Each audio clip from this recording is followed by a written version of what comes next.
नमस्कार, बहुत बहुत स्वागत और अभिनंदन आप सभी का द डिबेट में। मैं ब्रजेश मिश्रा हूं। भ्रष्टाचार और पुलिस विभाग में अपराधियों के साथ मिली भगत और अपराध कारित कराकर भ्रष्टाचार करने के मामले आपके समक्ष कई इस बीच आए।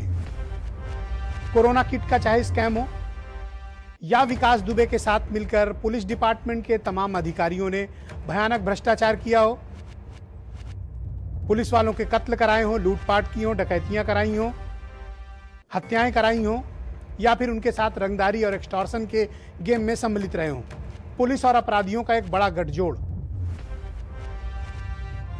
फिर आपको याद होगा कि कोरोना किट घोटाला उत्तर प्रदेश में हुआ। और तीसरा आपको याद होगा, एक पाटीदार महोबा के एसपी हुआ करते थे।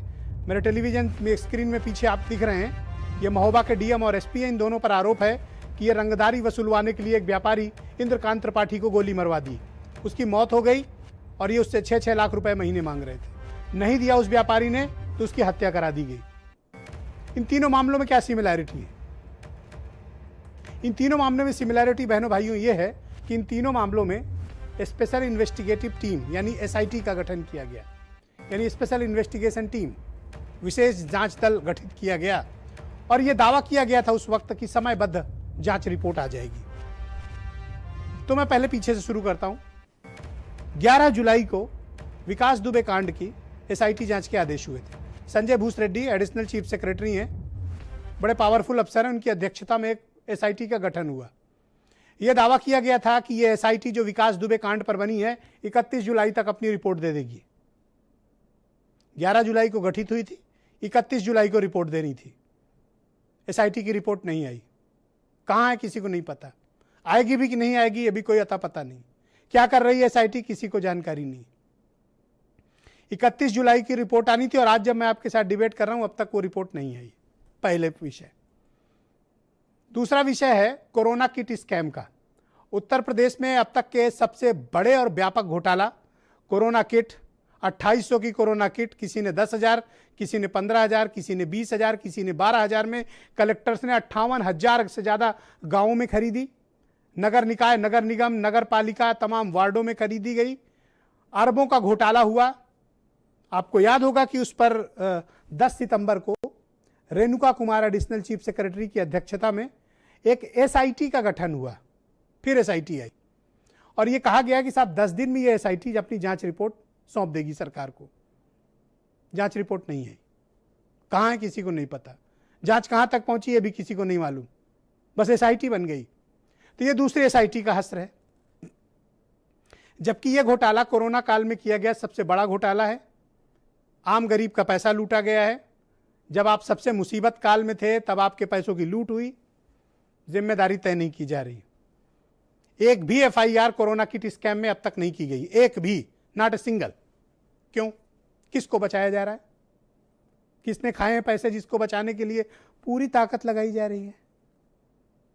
तीसरा आ जाइए, महोबा कांड आप सबको बेहतर से पता होगा। एक व्यापारी थे इंद्रकांत त्रिपाठी, उनसे 6-6 लाख रुपए महीने की रंगदारी डीएम और एसपी महोबा मांग रहे थे। मरने के पहले उन्होंने वीडियो रिकॉर्ड किया, सरकार से गुहार लगाई कि उनकी जान बचाई जाए।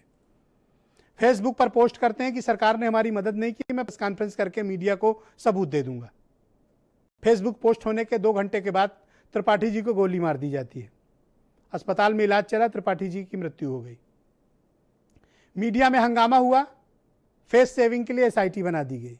कब बनाई गई? 14 सितंबर को। क्या कहा गया? 7 दिन के अंदर रिपोर्ट आ जाएगी। रिपोर्ट नहीं आई। तो ये तीसरी एसआईटी है जिसकी रिपोर्ट नहीं आई है। तो ये जो लोग एसआईटी पर बहुत छाती पीट पीट कर ये कहते हैं कि एसआईटी कॉन्स्टिट्यूट कर दी है, दरअसल वो एसआईटी की बेइज्जती है। एसआईटी शब्द की बेइज्जती है, क्योंकि जिन लोगों को जांच दी गई है वो पहले से या तो दागी हैं, पहले से कई मामलों में उनके ऊपर आरोप चल रहे हैं। किसी के ऊपर इनकाउंटर के नाम पर हत्या का आरोप है, तो किसी ने खुद रंगदारी करके अपने ही जिले में 1 करोड़ रुपया डॉक्टर से वसूला था, उस आरोप में हटा था। ऐसे ऐसे लोग जांच कमेटियों का हिस्सा हैं, एसआईटीज का हिस्सा हैं। अब उनको जांच दी गई है तो जाहिर सी बात है कि जांच लटकाने, भटकाने और अटकाने का खेल क्यों चल रहा है आप बेहतर समझ सकते हैं।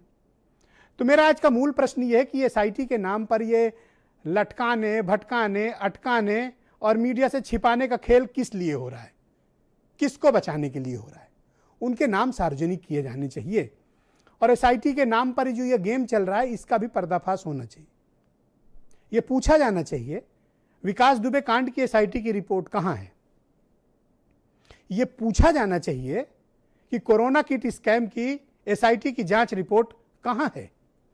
ये पूछा जाना चाहिए कि व्यापारी इंद्रकांत त्रिपाठी की हत्या कराने वाले डीएम और एसपी महोबा के खिलाफ गठित की गई एसआईटी की जांच रिपोर्ट कहां है। किसको बचाया जा रहा है, किसको संरक्षण दिया जा रहा है। इन चेहरों को बहनों भाइयों बेनकाब करने की जरूरत है, क्योंकि समाज के ये ऐसे कोड हैं कि जिनको अगर बेनकाब नहीं किया गया तो ये समाज में और भी सड़न और सड़ांध पैदा करेंगे। लिहाजा इनको बेनकाब किया जाना बहुत जरूरी है, तथ्यों के साथ, सबूत के साथ, गवाह के साथ और प्रामाणिकता के साथ।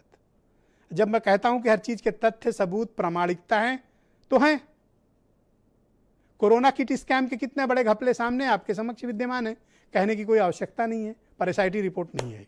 आज की डिबेट इसी विषय पर आगे बढ़ाते हैं। मेरे साथ आज की डिबेट में कुमार अशोक हैं।